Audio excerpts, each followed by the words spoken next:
आप सभी को मेरा नमस्कार। स्वागत है आप सभी का आपके अपने यूट्यूब चैनल टारगेट विद के में। आज हम डिस्कस करेंगे साइकोलॉजी का एक important topic, most important topic, REET state CTET and all TET exams, मनोविश्लेषण विधि, मनोविश्लेषणात्मक विधि कह लीजिए या मनोविश्लेषण विधि कह लीजिए। ठीक है, तो इस विधि के प्रतिपादक हैं वो आई होप आप सब जानते होंगे।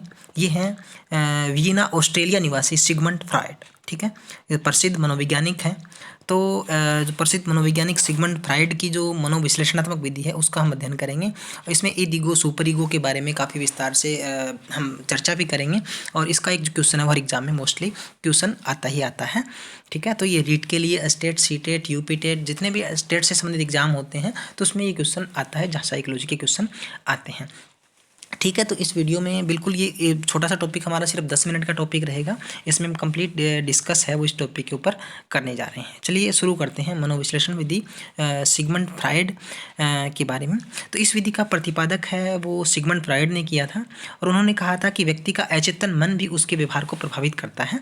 यानी मनुष्य का जो अचेतन मन होता है, ठीक है, तो वो भी इस चीज़ को क्या करता है, प्रभावित करता है। इस विधि में मनोनिदानात्मक तकनीकों की सहायता से अचेतन मन एवं विभिन्न प्रकार की इच्छाओं की जानकारी प्राप्त की जाती है। ठीक है, तो मनुष्य का जो अचेतन मन होता है उसमें जो इच्छाएं होती है विभिन्न प्रकार की, वो इच्छाएं कैसे काम करती है, कैसे उनको प्राप्त करता है, तो वो सारी चीज़ों के बारे में इनमें हम पढ़ेंगे। इन इच्छाओं की पूर्ति न होने के कारण मार्ग का अंतरण भी कहते हैं। यानी जब मनुष्य की इच्छाओं की पूर्ति नहीं होता तो वो किस तरीके से उनका पूरा करता है, तो मार्ग का अंतरण भी किया जाता है, किस मार्ग से वो इच्छाएं पूर्ति कर सकता है। अचेतन वास्तव में व्यक्ति की अतृप्त अथवा दमित इच्छाओं भावनाओं का पुंज होता है। यानी अचेतन जो हमारा मन होता है या जो ईद का जो भाग होता है या ईदम जिसको कह सकते हैं, अचेतन जो मन होता है हमारा, वो कहता है दमित इच्छाएं होती है, अतृप्त इच्छाएं जो पूरी नहीं हो सकती, उनको पूरा करने के लिए वो कुछ भी कर सकता है। ठीक है, तो भावनाओं का पुंज का मतलब एक प्रकार से गुच्छा होता है, बहुत ज़्यादा सारी भावनाएं वो दबी हुई होती है, वो इकट्ठी होती है, तो उनका एक प्रकार से मिश्रित रूप होता है। मनोविश्लेषण विधि के द्वारा व्यक्ति के अचेतन मन का अध्ययन करके उनकी अतृप्त इच्छाओं की जानकारी प्राप्त की जाती है। यानी क्वेश्चन आ जाए तो मनोविश्लेषण विधि में किसका अध्ययन किया जाता है, तो मनुष्य के अचेतन मन का अध्ययन किया जाता है और उनकी तो दमित इच्छाएँ हैं, अतृप्त इच्छाएँ हैं, उनको जानने की या जानकारी प्राप्त करने की जो कोशिश है वो इसमें की जाती है। ठीक है, ये है विशेषताएं और उनके गुण हैं। पहले व्यक्ति अपने मन की बातों को छुपा नहीं पाता, ये सब मतलब उसको वो जाहिर कर देता है। ठीक है, तो ईद ईगो सुपर ईगो इसके 3 जो रूप हैं उनके द्वारा अचेतन अथवा चेतन दोनों का ही ज्ञान होता है हमें। मानसिक विकारों का निदान, जो मानसिक विकार का मतलब मनुष्य के जो मन में जो विकार हैं, दोष हैं, बुराइयां हैं, जो दमित इच्छाएं हैं, वो कहता है उनका निदान है वो इस विधि के द्वारा किया जा सकता है। तो पहला इसमें है जो तो चेतना की जो 3 शक्तियां हैं या चेतना के जो 3 प्रकार हैं, चेतना अवस्था के जो 3 प्रकार हैं हमारे मानसिक अवस्था के, वो पहला है इदम, यानी इसको इद भी बोलते हैं और अचेतन मन भी इसको बोला जाता है। तो काफ़ी इंपॉर्टेंट बात रहती है यहाँ पे। इदम जीवन और मृत्यु दोनों मूल प्रवृत्तियों का केंद्र बिंदु है। यानी जीवन और मृत्यु दोनों के बीच की जो कड़ी है वो है, और मनुष्य का 90% भाग है वो अचेतन मन का होता है। ठीक है, 10% भाग है वो चेतन होता है। ठीक है, जो चेतन का मतलब जो एक्टिव पार्ट है कह लीजिए या वो कह लीजिए, तो अचेतन मन है मनुष्य का वो 90% होता है, ये भी आपको ध्यान रखना है। ठीक है, यह व्यक्तित्व का बड़ा अस्पष्ट और अव्यवस्थित अंश या भाग है। यानी स्पष्ट इसमें कुछ भी नहीं होता, उनके मन में विचार चलते रहते हैं क्योंकि दमित इच्छाओं और अतृप्त इच्छाओं की जो भंडार है वो उसमें होता है। ये अहम, ठीक है, अहम का मतलब यहाँ ईगो से लिया गया है, आदर्श अहम का मतलब सुपर ईगो से लिया गया है, का आधार है। यानी दोनों का आधार कौन सा है, ईद है, अचेतन मन है। इसका संबंध सीधे तौर पर बाह्य जगत से न होकर व्यक्ति की शारीरिक क्रियाओं से होता है।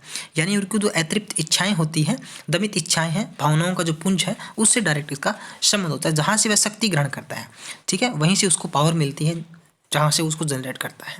ठीक है, हाँ जी, ये किसी भी प्रकार के बाहरी या आंतरिक तनाव को सहन नहीं कर पाता, उल्टे उससे तत्काल राहत पाने का कार्य करता है। यानी कहने का मतलब वो इसके लिए किसी चीज़ का इंतजार नहीं करता, कोई समाधान नहीं ढूंढता, कुछ इसके बारे में तर्क नहीं करता, अच्छाई बुराई के बारे में नहीं सोचता, मतलब तुरंत उस चीज़ को पाना चाहता है, प्राप्त करना चाहता है। यानी उस कार्य के लिए तत्काल उसको वो चीज़ चाहिए, उसी समय प्रेजेंट में वो चीज़ उसको प्राप्त करने के लिए कुछ भी कर सकता है।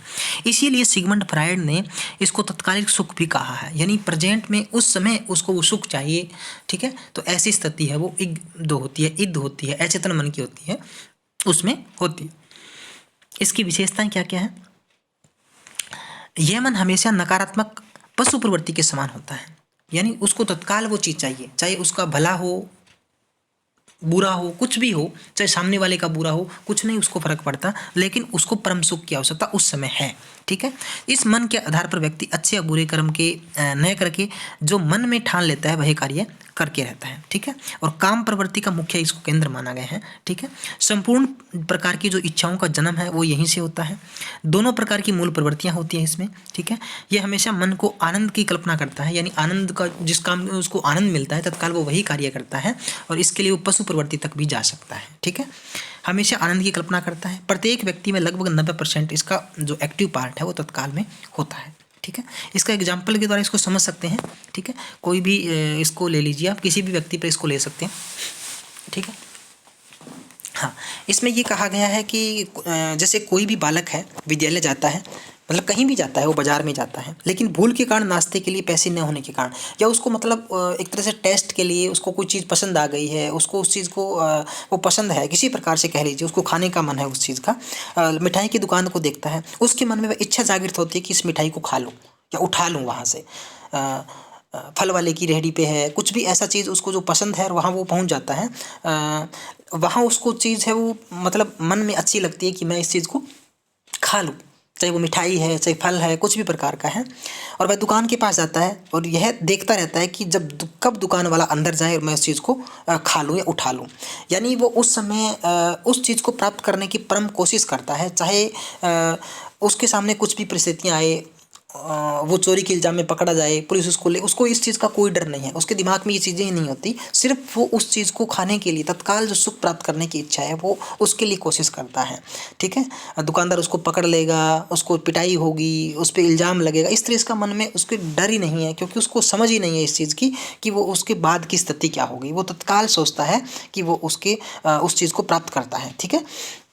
यानी प्रेजेंट का जो सुख है, तत्काल का जो सुख है, ठीक है, वो उसी के लिए आनंद की कल्पना करता है, यानी उसके मन में जो उस समय जो इच्छा है वो उसको पूरी करना चाहता है, ठीक है। इसको मुख्य रूप से इसको एग्जाम्पल के ले सकते हैं, ठीक है।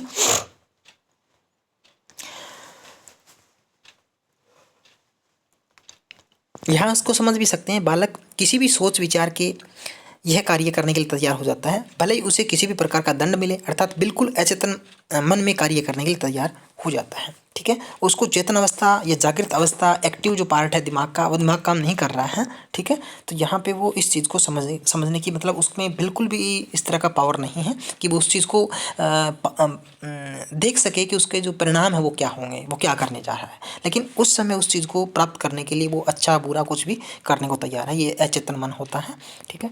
हाँ, दूसरा इसका पार्ट है अचेतन या सॉरी अर्धचेतन, अहम जिसको बोलते हैं, ठीक है। वो इद था, इदम कह सकते हैं, आईडी इद बोलते हैं। ईगो का मतलब अहम होता है, अहम का मतलब यहाँ अहंकार से नहीं लिया गया, ठीक है। तो आप थोड़ा सा इसको हिंदी में अर्धचेतन भी बोलते हैं।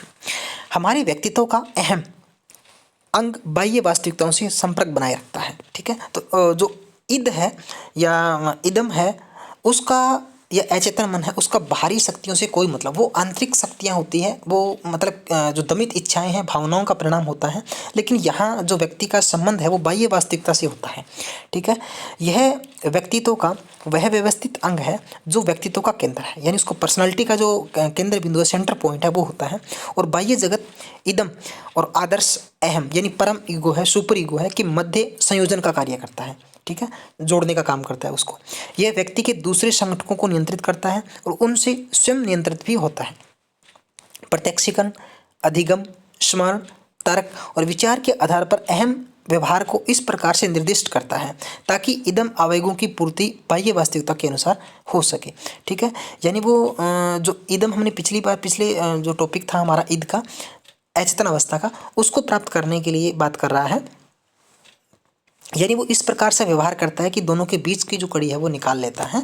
ठीक है, एक प्रकार से इसका एग्जाम्पल भी उसी से जोड़कर हम देखेंगे तब आपको ज़्यादा अच्छे से क्लियर इस चीज़ को समझ हो जाएगा। यहाँ देखते हैं पीछे उसमें बालक में क्या इच्छा थी कि वो दुकानदार से बिना मांगे मतलब चोरी करके या किसी भी प्रकार से उसको उस समय प्राप्त करना चाहता है। लेकिन यहाँ पे क्या है, बालक के मिठाई उठाने या न उठाने के बीच की स्थिति को शामिल किया गया है, अर्थात ये वास्तविक निर्णय नहीं कर पाता कि मैं उठाऊँ या ना उठाऊँ। यहाँ वो सोचता है अगर दुकानदार आ गया तो, उसने देख लिया तो, ठीक है, मैं पकड़ा गया तो, मतलब इस तरह की बात उसके दिमाग में है। यानी अच्छा और बुरा बहुत समझ पा रहा है, मन में भी है मिठाई उठा लूँ, चोरी कर लूँ, लेकिन उठा नहीं पा रहा है। ये सोचता है कि अगर मैं पकड़ा गया तो, यहाँ वो थोड़ा सा कन्फ्यूजन में है। तो इस तरह की स्थिति है, वो हमारे जो अहम है अचेतन मन की स्थिति होती है। भी वो चेतन अवस्था में और अचेतन अवस्था के बीच की जो कड़ी है वो उसकी बात हो रही है।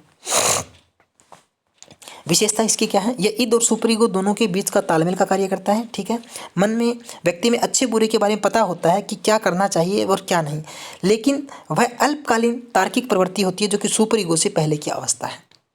यानी वो दिमाग में ये बात नहीं लेके आता कि चोरी करना पाप है, मैं चोरी नहीं करूँगा, मैं या तो दुकानदार से मांग लूँगा या इसे उधार ले लूँगा, मतलब इस तरह की, या मैं इस चीज़ को लेऊंगा ही नहीं, ये नहीं सोचता। लेकिन वो ये दिमाग में तो लेके आता है कि मुझे मतलब मिठाई चाहिए, मैं इसको खाना चाहता हूँ।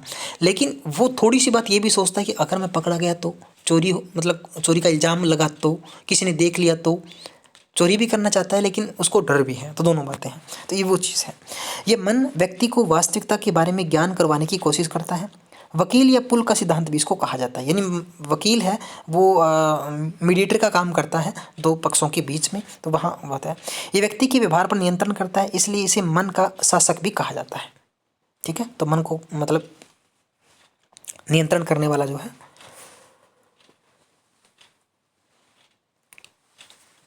अहम का इदम से अलग कोई अस्तित्व नहीं है, यह इदम से पूर्णतः स्वतंत्र नहीं हो सकता। यानी इसको ईद से बिल्कुल अलग नहीं कर सकते, उसके मतलब अगला प्रोसेस है, अगला पार्ट है।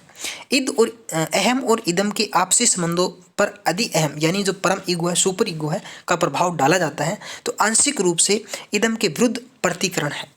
ठीक है, तो ये उसका बिल्कुल अपोजिट भी नहीं कह सकते इस चीज़ों को, दोनों के बीच की जो कड़ी है उसके लिए बात की गई है। तो ये था आपका ईगो। ठीक है, अब है सुपर ईगो, जिसको परम अहम बोलते हैं। सुपर ईगो अचेतन मन का उल्टा है, चेतन जो मन है। अधि अहम यानी परम अहम इसको कह सकते हो। अधि अहम का मतलब नैतिक पक्ष से लिया गया है, यानी इसका डायरेक्ट संबंध किससे है, नैतिक पक्ष से। नैतिक पक्ष का मतलब यहाँ पे है वो अच्छे और बुरे की उसको समझ है, वो बिल्कुल एक मेच्योरिटी के साथ, परिपक्वता के साथ तो कोई निर्णय लेने वाली क्षमता होती है।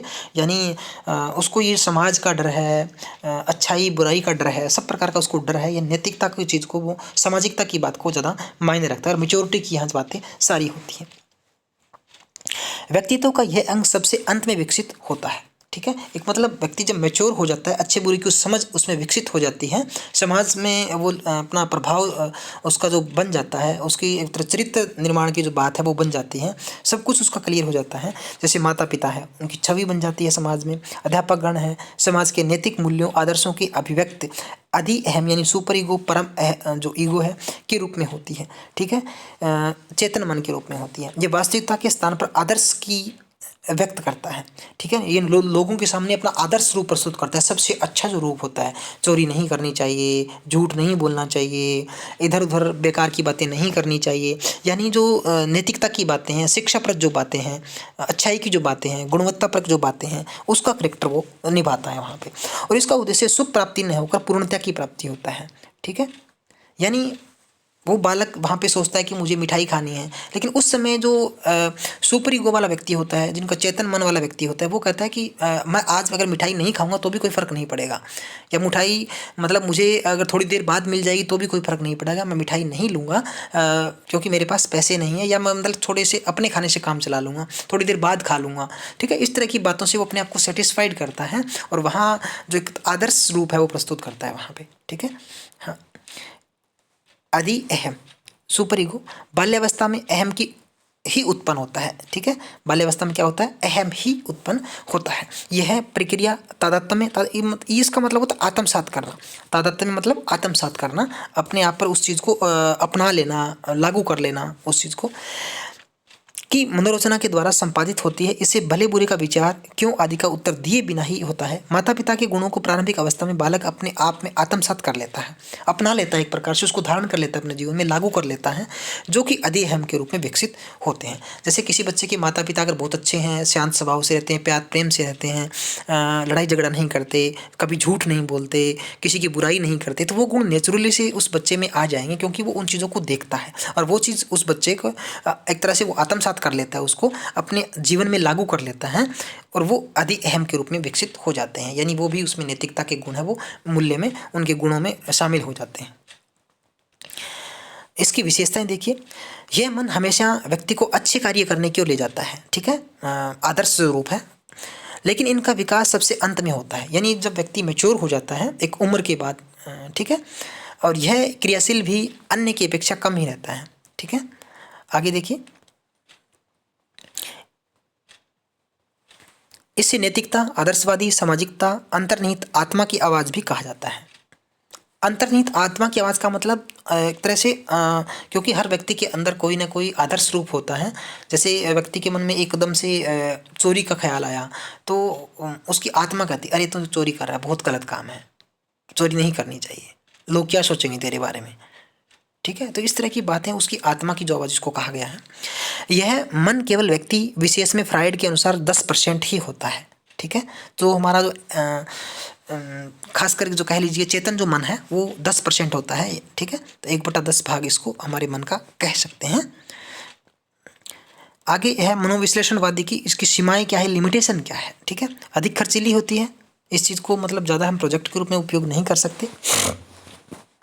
व्यक्ति तथा मनोविश्लेषणात्मक में धैर्य होना असंभव है, यानी इस चीज़ को मतलब कंप्लीट इस प्रोसेस को करने के लिए व्यक्ति को धैर्यशील हो, इसका मतलब उसको लंबा टाइम पूरे समय के लिए उसको लास्ट तक उस चीज़ के लिए वेट करना होता है, उसको इंतजार करना होता है। इस विधि का प्रयोग केवल दक्ष का मतलब बिल्कुल जो योग्य होते हैं वो मनोविश्लेषण ही कर सकते हैं। यानी हर व्यक्ति मतलब शुरुआत में अपने जीवन के या कम अनुभव वाला व्यक्ति इसको नहीं कर सकता, तो इसमें थोड़ी सी फॉल्ट है। इसमें थोड़ी सी आपको बहुत बात करें, मूल प्रवृत्ति का सिद्धांत मैकडूगल ने दिया था, और मूल प्रवृत्तियां हैं वो कुल जो हमारी जो प्रवृत्तियां हैं, मुख्य जो संवेग है वो 14 है, और जो मूल मुख्य संवेग है आत्म सम्मान है वो मैकडूगल के द्वारा ही दिया गया है, और मूल प्रवृत्ति का सिद्धांत भी मैकडूगल के द्वारा ही दिया गया है। जबकि 2 प्रकार की मूल प्रवृत्ति, जीवन मूल प्रवृत्ति एवं मृत्यु मूल प्रवृत्ति, दोनों सिगमंड फ्राइड के द्वारा दी गई है। तो ये था हमारा मनोविश्लेषणवादी सिद्धांत मैकडूगल के द्वारा, जो मूल प्रवृत्ति का सिद्धांत था, या इसका मनोविश्लेषणवादी का सिद्धांत था, सिगमंड फ्राइड के द्वारा दिया गया था। तो इसके जो तीनों चरण हैं, इद, ईगो, सुपर ईगो। ठीक है, तो अचेतन, अर्चेतन और चेतन मन के बारे में हमने विस्तार से पढ़ा। आशा करते हैं आपके लिए टॉपिक एग्जाम की दृष्टि से यूजफुल रहेगा। अगर वीडियो अच्छी लगी हो तो प्लीज़ लाइक शेयर जरूर करें, और नेक्स्ट वीडियो जल्दी लेकर के आ रहे हैं। साइकोलॉजी से संबंधित, टेट से संबंधित हमारा वीडियो लगातार हम लेकर के आ रहे हैं, साथ में क्वेश्चन सीरीज भी चल रही है, तो वो भी आप देख लें। ठीक है, थैंक यू।